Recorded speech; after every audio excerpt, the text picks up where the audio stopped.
Olá pessoal, estamos de volta então às nossas aulas online, né? Embora eu havia falado que não fosse abordar a rota das pentoses fosfato, também conhecida como rota oxidativa das pentoses fosfato, eu vou fazer um vídeo bem rápido aqui, né? Uma videoaula bem rápido, fazendo alguns comentários gerais a respeito desta rota, né? Então aqui dá para a gente ver as reações da rota das pentoses fosfato ou rota oxidativa das pentoses fosfato.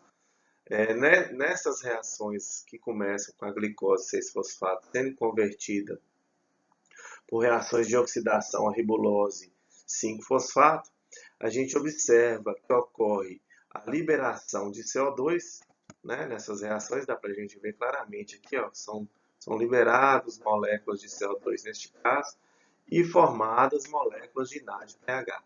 Né? A gente chama essa fase de primeira fase, a fase oxidativa das rotas da pentose fosfato. Em seguida, essa ribulose 5-fosfato. É importante destacar inicialmente que essas reações até a formação da ribulose 5-fosfato são reações irreversíveis e em seguida, por uma série de reações reversíveis,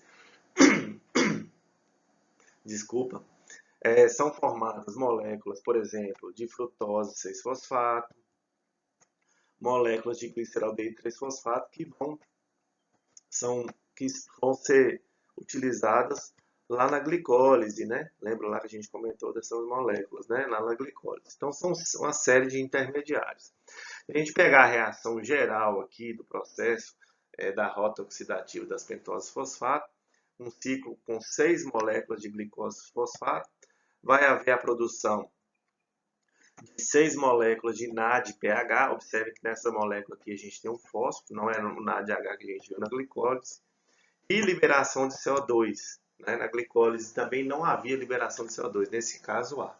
Né? Portanto, a gente pode perceber que a rota glicolítica, né, não é a única responsável ou disponível para a oxidação de açúcares. Certo?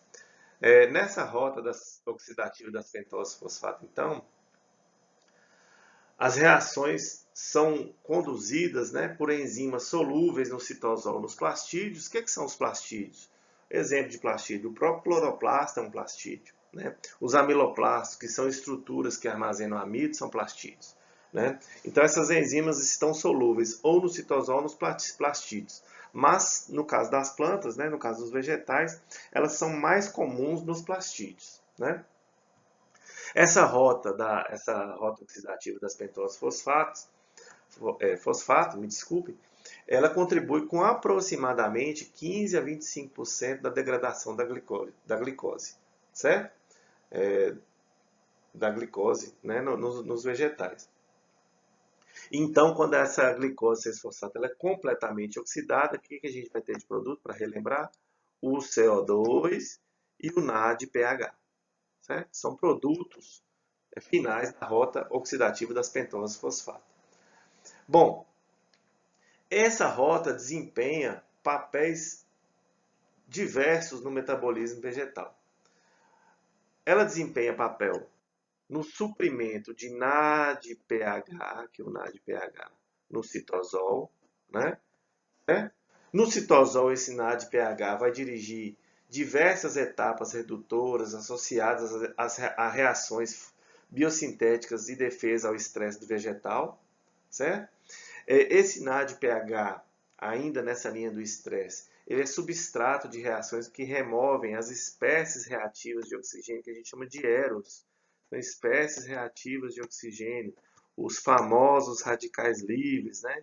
São espécies que agem degradando membranas, né?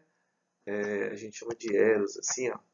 Né? Então, o NADPH ele é substrato a essas reações e ele também contribui para o metabolismo energético celular. Então, na mitocôndria vegetal, quando a gente for estudar a cadeia transportadora de elétrons, na membrana interna da mitocôndria, tem enzimas que são conhecidas como NADP desidrogenases, certo?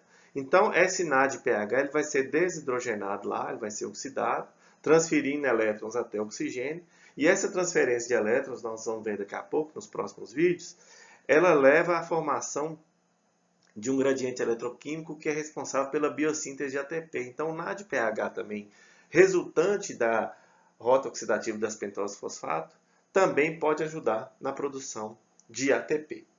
No caso do citosol, a gente falou então no suprimento de NADPH no citosol, esses são os principais papéis.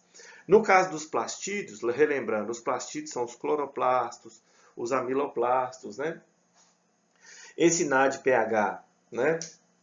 Geralmente no escuro, né? Quando o cloroplasto está no escuro, ele está associado à reação de biossíntese de lipídio e assimilação de nitrogênio, então ele é fundamental para essas reações, tá? E no suprimento de substratos para processos biosintéticos, né? Também é uma dos papéis, né, do metabolismo da rota das pentose fosfato. A gente pode ver, por exemplo, dar um exemplo, né? Esse intermediário aqui, ó, que é a eritrose 4-fosfato, certo? Quando ele se associa ao PEP, o que é o PEP? A gente já comentou na aula passada. O fosfenolpiruvato, na aula de glicólise, né? Ao PEP, o que vai acontecer com isso aqui? Essa reação vai levar à formação de compostos fenólicos. Por exemplo, flavonoides, né? Flavinas e tal, que são compostos fenólicos, que estão associados à defesa, às fitoalexinas, que são associados à defesa vegetal, né? Então, essas enzimas, muitas vezes, dessa parte da rota oxidativa das pentose fosfato, elas nos vegetais, muitas vezes elas são induzidas por condição de estresse, porque alguns produtos levam à formação de substâncias de defesa dos vegetais, né? O exemplo que eu dei são as fitoalexinas, outros compostos fenólicos também estão associados à defesa. Ok? Então, muito obrigado e até a próxima aula.